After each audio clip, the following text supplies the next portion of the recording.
Welcome back, everyone, to the Neuro Finance Masterclass. Now, we've spent a ton of time talking about the what of investing, right? Stocks, real estate, index funds. But today, we're going to tackle a question that's just as crucial, but honestly, it gets ignored way too often. So I've got a question for you, a really direct one. Where are your assets actually located? See, where you invest can be every bit as important as what you invest in. And for most people, well, the answer to that question uncovers a huge, hidden risk lurking in their portfolio. All right, let's dive right in. We're going to kick things off by exploring this psychological trap that, honestly, catches the vast majority of amateur investors. It's called the familiarity trap. And the tricky thing is, it feels so logical, so right, but it's actually dangerously misleading. Yeah, the fancy term for this is home country bias. And it's pretty much exactly what it sounds like. It's this powerful, almost gravitational pull we feel to only buy stocks, bonds, real estate, right here in the country where we live. So why does this happen? Well, think about it. We see the local brands on our streets every single day. We watch the local news. We feel like we've got a handle on the local economy. And all that familiarity, it feels like safety. But let me be absolutely crystal clear here. In the world of finance, familiarity is not safety. It's a massive blind spot.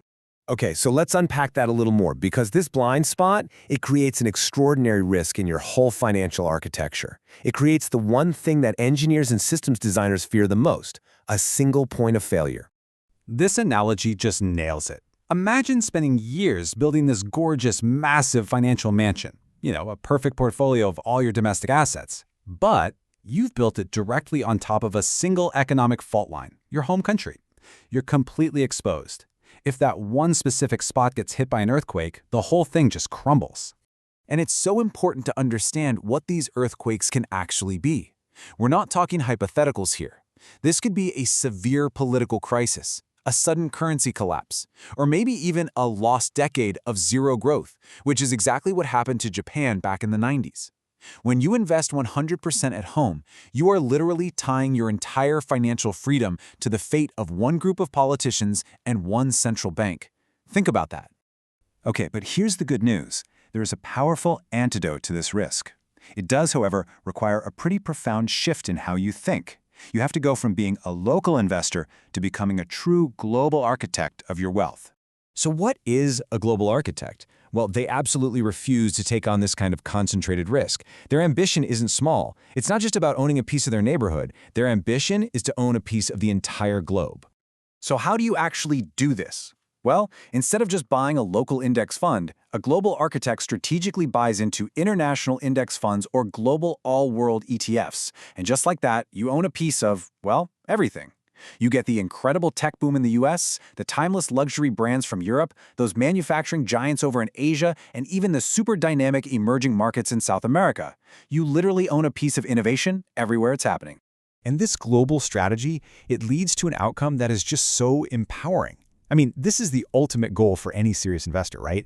It's about achieving true financial sovereignty.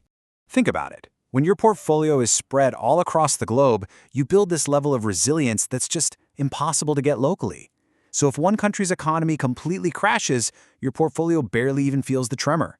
Why? Because somewhere else, another country's economy is booming, and it's carrying the weight. You are no longer held hostage by the success or failure of your local government.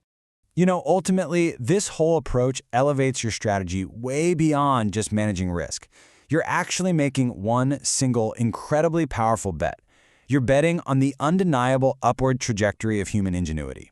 You are betting that, over the long term, global human innovation and productivity will always, and I mean always, increase. All right, so let's bring this all home. I want to wrap up this masterclass with a very clear, very immediate task for you. Think of this as your action plan to finally break free from that home country trap. Here's what I want you to do. Conduct a personal audit. I want you to look at every single one of your investments and ask yourself this one simple question, and be honest with yourself. If the answer is something like 90% or even 100%, congratulations, you've just identified your single point of failure. So this two-step plan is your path forward from here. It's simple. Step 1, complete that audit we just talked about. You got to know your number. And step 2, you can begin the strategic process of moving your capital across borders. Start researching. Start looking into those global or international index funds. We'll leave you with one final thought to really let sink in. Stop thinking of your wealth as a local business. Start thinking of it as a global empire. Because a true empire has no borders.